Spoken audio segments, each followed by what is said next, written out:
And hello, Marvel fans, and welcome back to another episode of the Zone TV Movie Entertainment with me, your host, Jonathan. Once again, bringing you my ranking list of the Marvel films that have come out since Endgame after Thunderbolts. Now, these are all the movies that have come out after Endgame from Phase 4, 5, because we're on like Phase 6, I think. I don't even know. Anyway, there's 14 films.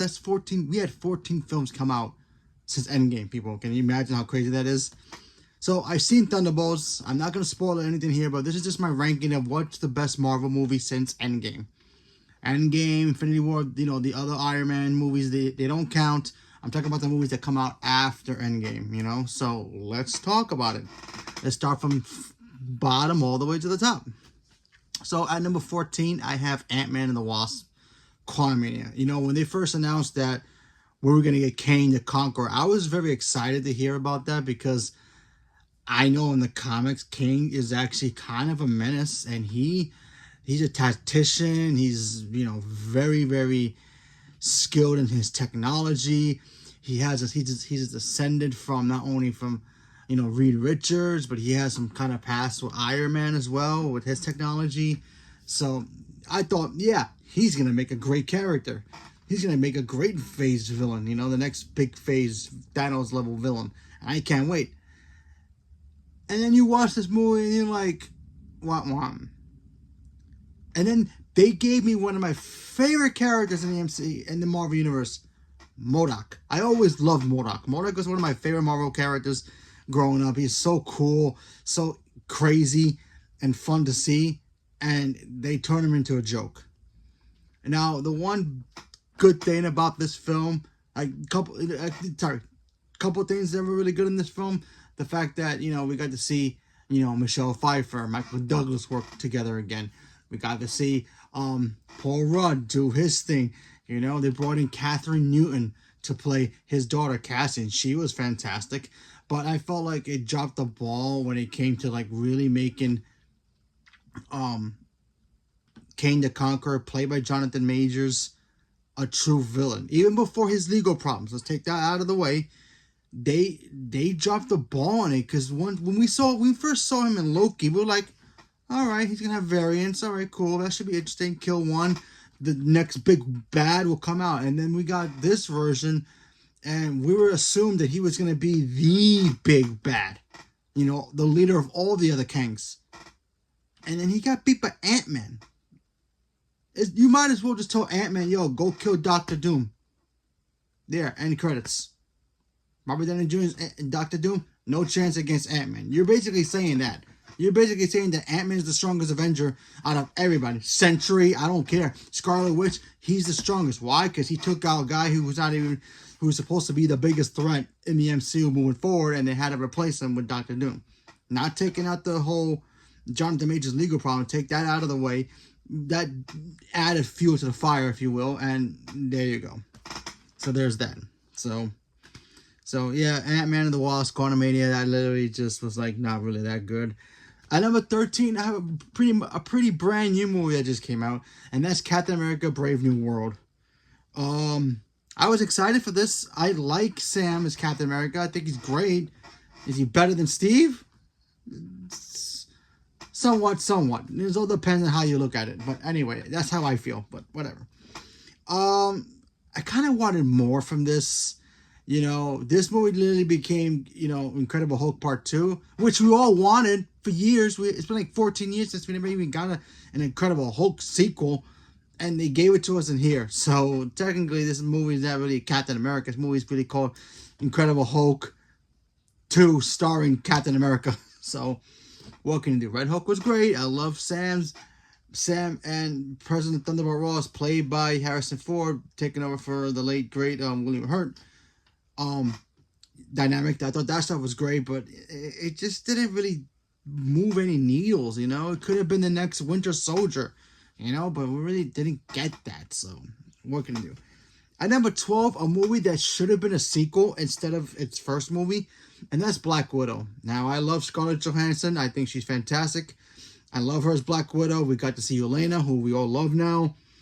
Black Widow should have came out years ago. After Ultron, Black Widow should have came out. Then this movie should have been the sequel. But no, they gave us a Taskmaster. We're like, that's not Taskmaster. I don't know what the hell they did to Taskmaster. When you watch Thunderbolts, you're gonna be like, okay. So that's all I'm gonna say about it. But yeah, but it gave us Yelena. We love her. Gave us David Harbour's Red Guardian, which he's fantastic. I love him, and I love Scarlett Johansson's Black Widow. She's great. So there's that. At number 11, it's a movie that was very difficult for all of us. The people who made it, the people who put it out, us fans who wanted to watch it, and that's Black Panther: Wakanda Forever. Look, when we lost Chadwick Boseman, we were all devastated. That's he was our guy. We loved him. He brought everybody together. You know what? No matter what color skin you were, he brought all of us together as Marvel fans. It's like, yeah, this guy is Black Panther. This is our king. This is our hero. And then when we lost him, we got the announcement how they're gonna handle Black Panther 2. And I still think to this day they shouldn't just recasted him, only because the show must go on, right? The show always must go on. You know what I mean? I know they had to respect the family, and I think the family wanted them to recast him, but out of respect for them, they said no, so fine. But why kill him off in the movie universe? That still boggles my mind, because they couldn't just let him gone off world somewhere doing his own thing while they handled the situation in Wakanda. They couldn't say he was out of the country doing something else while all the events happening. It's kind of the same thing. I get kind of mad about how Universal handled the Paul Walker situation in Fast and Furious, but that's a whole different universe. But anyway, so there's that. Number 11. And number 10, a movie I really liked, and that's Eternals. I thought Eternals was very different from what we got. Gave us powerhouse hitters like Angelina Jolie and Salma Hayek in this. I was like, yeah, Icarus was cool, and I wanted to see him. And then our only kind of confirmation that Blade exists in the MCU, even though it was a voiceover, but still, we gave us the Celestials. That could be the next big bad moving forward, maybe during the X-Men universe phase, but we'll see. But yeah, I thought Eternals was a lot of fun. I really enjoyed that movie. Another movie I really enjoyed, number 9, Shang-Chi. Shang-Chi is awesome. Okay, listen, the 10 rings are literally the freaking Green Lantern rings. Okay, they really are. If you really look at them in the comic books, they really are. They can pretty much do everything, right? The way they handle the 10 rings here, chef's kiss, beautiful. I love the 10 rings in this universe, because they weren't rings. They were basically bracelets, and they were powerful. We don't know where they come from. Maybe Dr. Doom created them. At first we thought, oh, it's gonna be a Kane technology that we're gonna see down the road. He's gonna grab him back and he'd be unstoppable. Well, maybe now it's gonna be a Dr. Doom thing. Who knows? Maybe he'll take him for himself. But I thought Shang-Chi was so much fun. You had Simu Lilu, probably butchered his name, apologize. He was fantastic. Aquafina, I love her. She's fantastic as well. So, there's that. So that's number 9. At number 8, I have Guardians of the Galaxy Volume 3. If you were going to tell me a year in advance before this movie came out that, oh yeah, James Gunn is going to leave Marvel to go ahead and hang out in DC land, I would have been like, you're crazy. He loves doing Marvel movies. Well, he did that anyway, and he left a good imprint in the MCU. Guardians of the Galaxy 3, in my opinion, is better than 2, and it's just as good as 1. The emotion that we got in that movie, the emotion that we got from Rocket Raccoon, and all the trauma that he went through, seeing his backstory, seeing all the characters do all their thing, getting the first curse in the MCU, that was hilarious. Star-Lord was great. Everybody in this movie was great. Seeing the other Gamora, the other Gamora from the past, she was great. It just worked. I am sad that we're never going to see these characters again in the MCU as a team, because now we got the new Guardians. Mine is Adam Warlock. I thought he was kind of silly because he's supposed to be really, really powerful, but whatever. But yeah, that's that one. That's number 8. At number 7, I have Spider-Man Far From Home. I love the Spider-Man movie. This movie's great. Jake Gyllenhaal as Mysterio. Yes, that Mysterio was so good. I was so waiting to see a Spider-Man Rogues Gallery villain show up in the MCU that was pure Spider-Man, not just an MCU character that they just threw at Spider-Man. No, they gave us Mysterio, and Mysterio worked so well. His illusions, all that good stuff. That he was tied with Tony Stark. Oh, I thought that stuff was so good.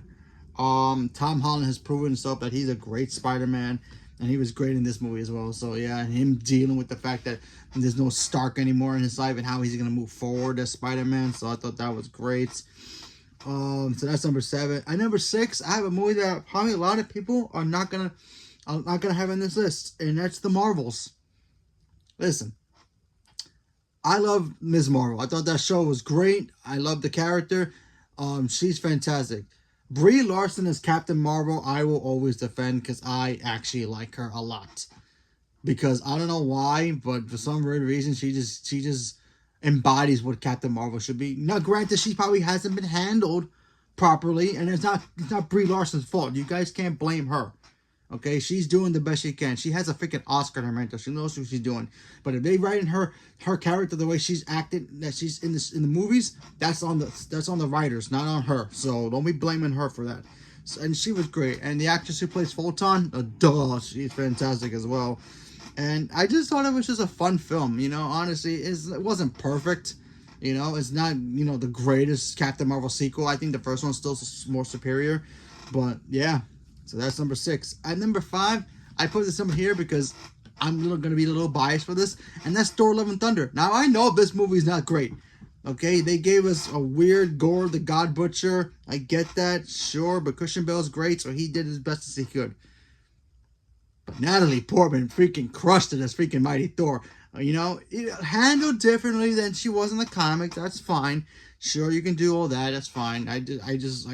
I know the silliness of it as well, with the gold, Russell Crowe as Zeus, and that stuff was fine, silly but fine. Little downgrade for what we got from Ragnarok, sure, but I just liked it because I got to see Natalie Portman again in the MCU because I really like her as an actress. So there's that, and then she looked really good in that costume too. So there's that too.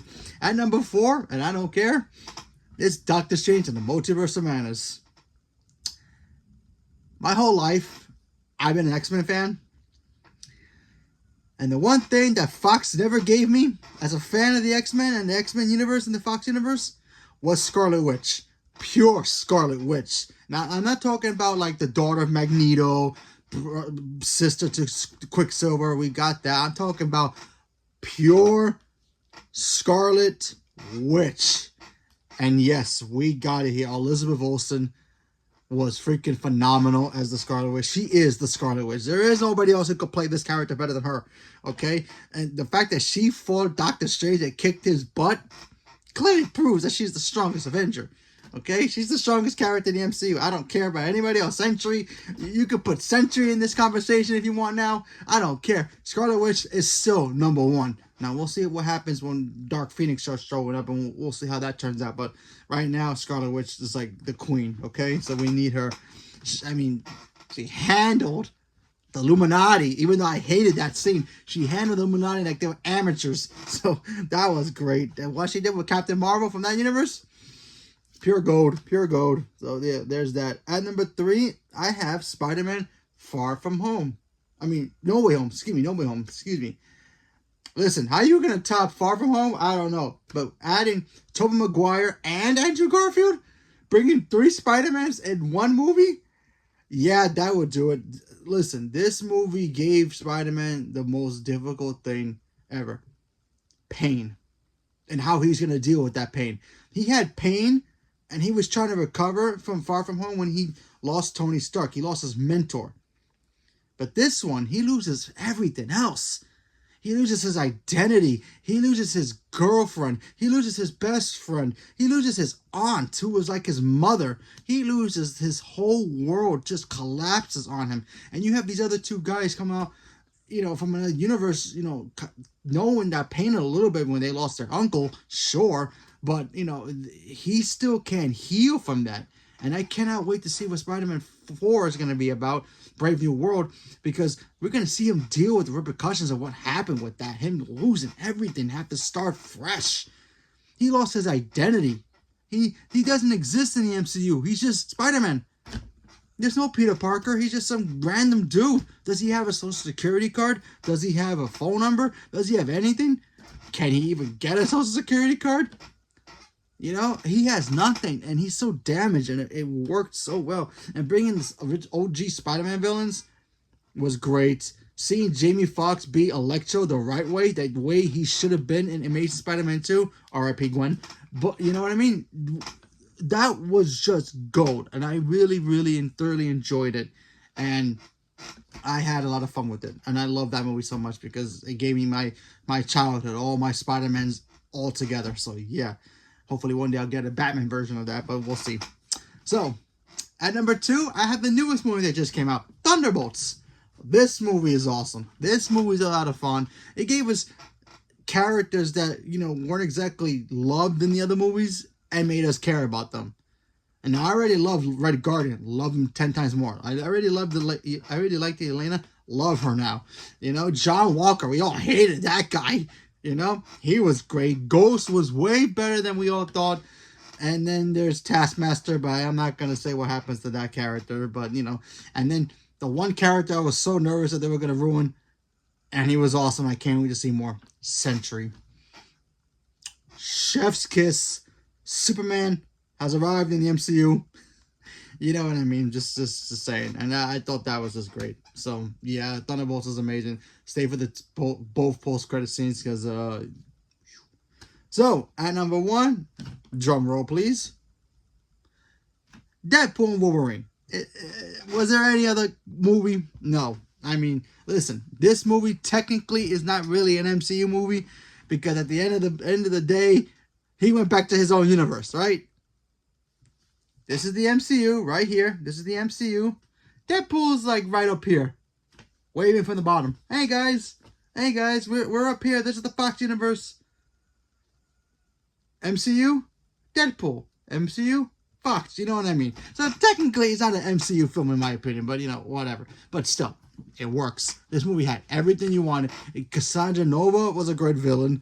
Freaking gave us Wolverine back. Hugh Jackman gave us Channing Tatum Gambit, which we're going to see again in Doomsday. Yes, they call me the Gambit. So there's that. And then you got to see Wesley Snipes come back as Blade. The only Blade we ever going to have. And Ryan Reynolds' Deadpool is always going to be awesome. I want to see him inside the MCU working with the others, but, you know, we'll see. But, yeah, just like, come on. I mean, this is how you make a character crossover into the MCU the right way. But yeah, I mean, even though it doesn't really build up anything besides the fact that his universe is still there, so we'll see how they treat that moving forward. But yeah, so there you have it. There's my list. At number 14, I have Ant-Man Quantumania. 13, Captain America Brave New World. Sorry. 12, I have Black Widow.